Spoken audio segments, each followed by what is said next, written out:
unang balita mula sa GMA Integrated News.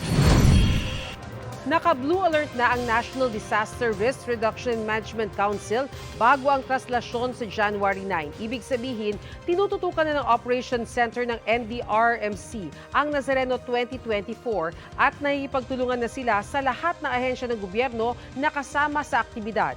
Handa na rin daw sa anumang posibleng aksidente ang Manila Disaster Risk Reduction and Management Office. Muli namang paalala ng Quiapo Church, huwag nang magdala ng bag. Pero kung hindi maiiwasan, transparent na lang daw sana ang gamitin. Para sa mas malaking misyon at mas malawak na paglilingkod sa bayan, ako po si Bernadette Reyes ng GMA Integrated News, ang News Authority ng Pilipino.